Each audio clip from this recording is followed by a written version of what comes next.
All right, good afternoon, everyone, and welcome to July.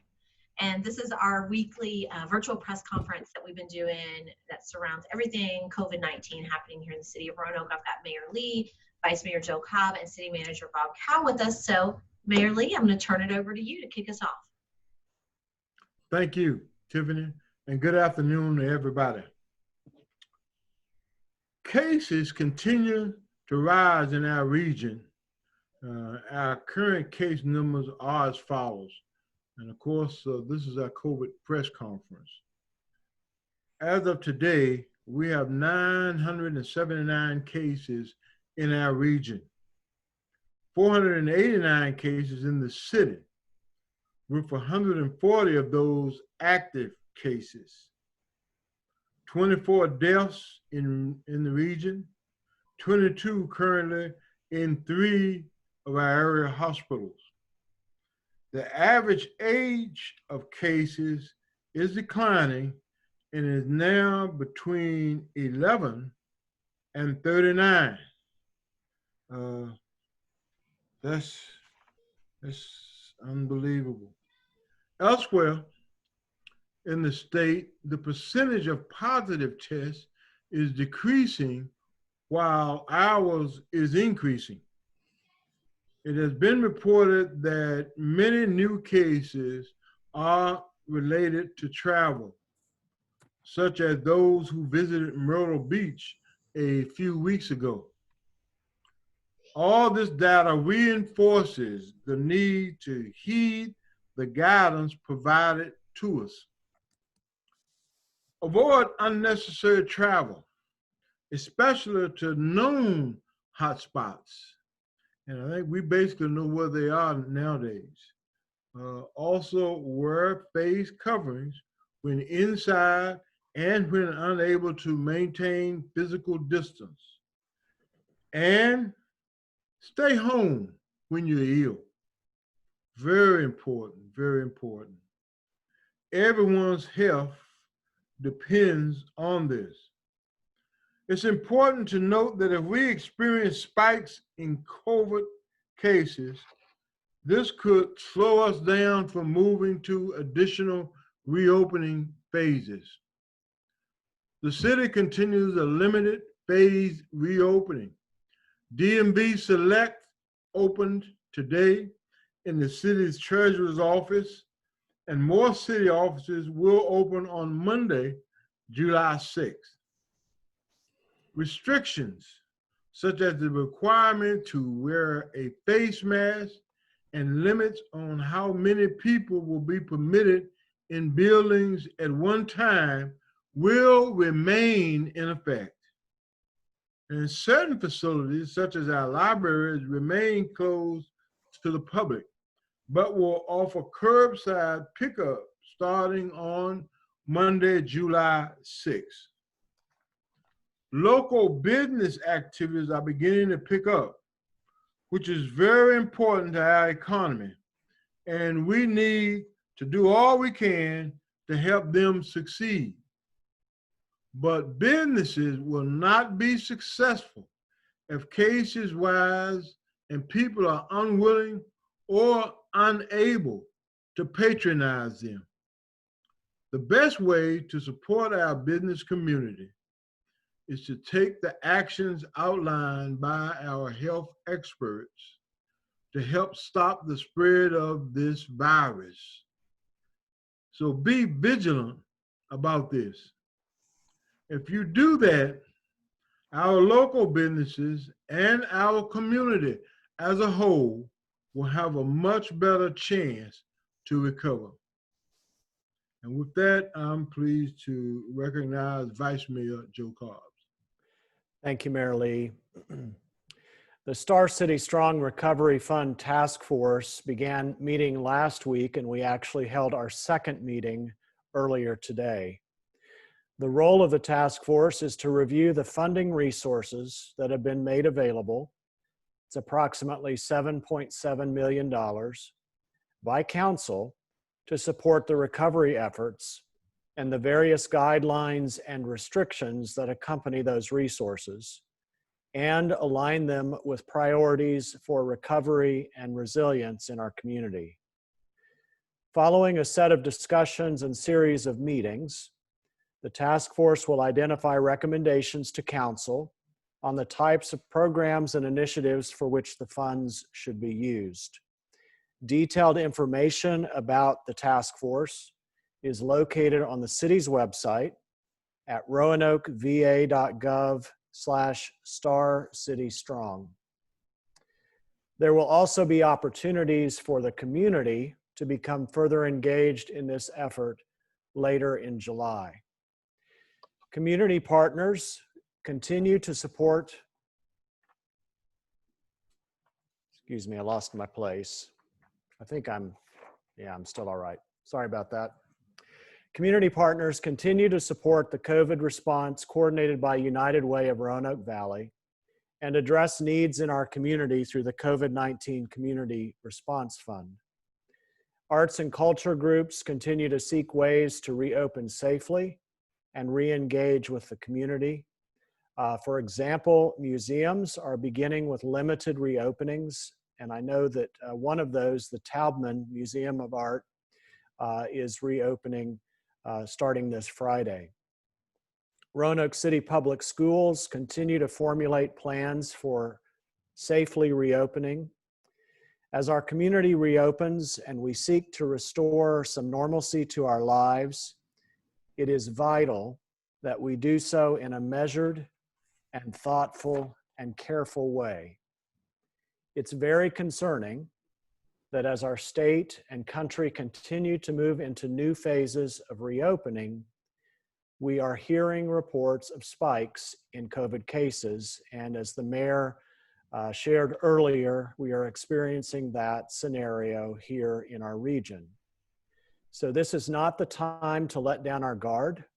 The virus is here, and we must be consistent in our efforts to slow the spread.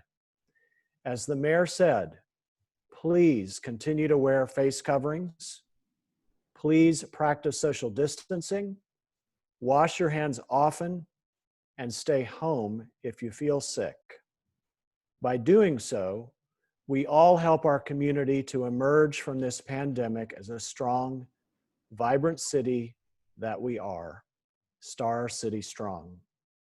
With that, I'll turn it back over to you, Bob and Tiffany. Thank you. And Mayor and Vice Mayor, at this point for all our media folks, we will take whatever COVID-related questions that you might have and see what additional information we may offer. And while we kind of wait for anyone that has any of those to kind of type those into the chat, I will mention, since Vice Mayor mentioned it, today was the first day that we opened DMV Select here. And I will say that when I arrived here this morning at about 7:30, went downstairs and there was already a line for an office that didn't open until 8:30. And it was open, a line kind of wrapped around the corner down to the intersection. By lunchtime when we went down, that line had gotten significantly less. So we're going to continue to kind of monitor that. Of course, most DMV offices are only open by appointment. And so we anticipated there'd be a little bit of a bump of traffic here and just more convenient to use our facilities. And if we can continue to manage those, it'll stay open the way it is. If it becomes too much to manage, then we'll have to look at some different operations. But we wanted to have this opening a couple of days before we try to do the more general opening, and it appears to have been successful so far. So we hope it stays that way. Eric is asking, as we enter phase 3, gatherings of up to 250 people are now allowed. Any advice, guidance you would like to offer those planning to host or attend an event like that? Mayor, Vice Mayor, any non-health official related thoughts or comments? That's our disclaimer that this would be purely from the perspective of a mayor and a vice mayor, not from health professionals, about guidance regarding those types of events. Well, I would say that if anyone feels compromised, like immune system compromised, or feels vulnerable because you're part of the segment of the population that is at higher risk, I would just not advise going to any events of any size at this point. I think the risks are far outweigh the need to socially connect. So that's one bit of advice. I would say for anyone that is hosting an event like this, to make sure that you're asking everyone to wear a mask. Really, I would say requiring it, because as my understanding is, we are still in that mandated phase of wearing face masks in the state. So require that, expect it. Do what you can to have hand sanitizer present, physical distancing practices. It's really up to folks who are leading these events in whatever setting they're in to use best practices and the best guidelines possible to model for everyone else the value of keeping our city safe and healthy. Mary? Well, I concur with the Vice Mayor. Those are excellent points. And let me just say that it's going to take personal responsibility. And so I'm asking, if you have to have a gathering of that large number, if you have to attend, please, by all means, do the best you can with social distancing and wear that face mask if you have to do it. But I just think that as advice that was given, that we need to be safe and practice what we've been talking about regarding masks and distancing. That's so important. And if we're going to do better, if we're going to turn this thing around, it's going to take sacrifices. And I heard Dr. Fucci talk about we're in a war. And they asked him, well, how do you fight in this war? And he said this, I'm not saying this, but he said, stay at home and have to stay at home. So I'm not saying stay at home, patronize the businesses, but be very, very careful. And because I am really concerned with what I'm seeing across the country. And oftentimes what you see across the country pretty much is not going to be isolated. We've got to be careful and very vigilant about what we do and how we do it. Thank you. And Ralph has asked any updates about how some of the reopened businesses, such as restaurants, salons, and so on, have been faring lately.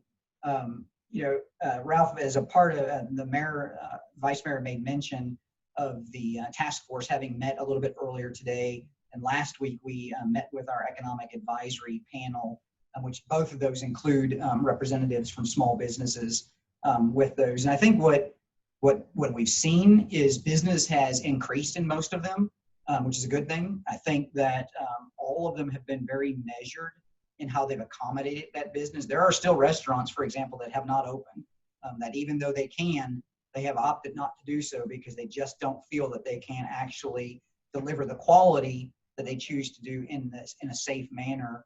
There are also those that are opening that are looking at ways to continue to expand their outdoor seating areas because they feel like they can accommodate their patrons more safely outside than others. So I think that what we're seeing is most folks being very cautious. And I have to believe that in light of what's going on in the rest of the country over this last week, you will see that level of caution go up even more so as folks come into.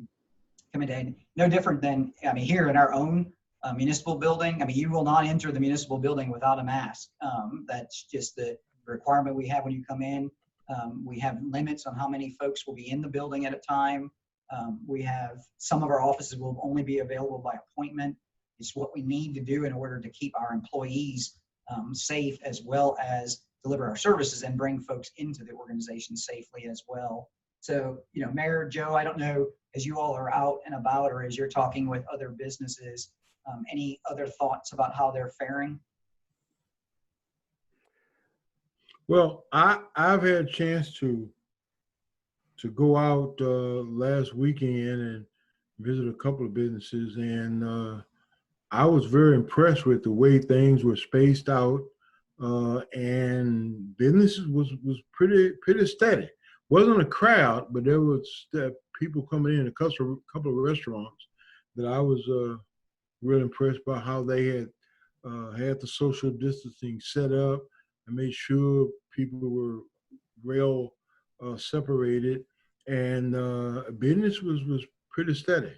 I would want to call those businesses, maybe giving them an advertisement edge, so I don't want to do that, but I was well pleased with it. It looks like people were abiding by the ordinances in terms of, ordinances regarding mask and social distancing. So it looked pretty steady to me, pretty good. Yeah. Great. Thank you. I would only add to that I appreciate the fact that businesses are really looking at their individual unique models, and they're determining what makes the best sense for them as a business, whether they're retail or restaurant or whatever, and using best practices. I know that some, are expanding their opening, and others are continuing to just do curbside and takeout. And for the people who've reached out that are concerned about, what this is going to look like, particularly with the spike that we've seen, I would just reiterate what the mayor said and what you've said, Bob, and that is, if you have concerns, don't go out unless you absolutely need to. There's no reason, if you're able to work from home, do most of your activities from home, to continue to do that as a best practice. There are ways to still support the economy and the local business community that are safe. And we have to be vigilant during this time. It's the only way that we're going to flatten the curve and recognize that we're kind of the front line of prevention as local citizens in reducing and ending community spread. Thank you. Anyone else have any other questions that you would like to ask? Not seeing any right now. I guess I would add just one piece from actually Dr. Odell's briefing that she provided on Tuesday. Is, she remarked in response to some of the questions being asked about how manageable what's going on is, and what she indicated was, to date, so far, the majority of cases, including the increase of cases we have seen, are readily traceable to a specific location or event. So they're either an outbreak that's associated with a restaurant or a construction site or what have you, or they're directly related to travel to a specific location. And she said, provided those continue and they happen in few numbers, that's manageable. If those start increasing dramatically by folks not doing the things that the mayor and vice mayor have talked about, and or it becomes a more broad community spread, then we will rapidly find ourselves in a situation similar to other states and what they're experiencing. And the downside of that, of course, in addition to the health aspect of it, is the economy starts shutting down at that time, regardless of what the governor is doing. It's going to shut down because people will no longer feel safe as they go forward. Someone actually popped in a question here. Parker King asked, what's your message to restaurants, businesses, and event venues that invested in the 4th of July weekend and are possibly looking at a loss in revenue by not being able to move into phase 3? Of course, everyone is moving into phase 3. The governor has moved us into phase 3. The city certainly is moving into phase 3 as well. There are some individual businesses that have opted not to do that to the extent that is allowed under that provision. And again, I think as the vice mayor mentioned, that has been the decision that they've made on their own in light of what they think they're able to actually safely do and to be able to cater to those folks. The downside for the community is, because of our inability to really safely gather in large numbers, most communities, ours included, have had to forego kind of the traditional 4th of July events that we would normally be able to celebrate. So that has been a change for us all as well. I do have a Facebook page, and you guys might be aware of this. We're getting a few questions that I'm diverting people to on that. The health department has a local Facebook page. It's the Roanoke City Allegheny Health District. So they've got a lot of great information. They actually have Dr. Odell's press conference if some of y'all weren't able to get on there. And then they also have a lot of good graphics. They have a mask campaign. And then they also have where they're doing COVID testing, like around the whole region. So that's a good resource that you might want to share with your viewers, listeners, and readers.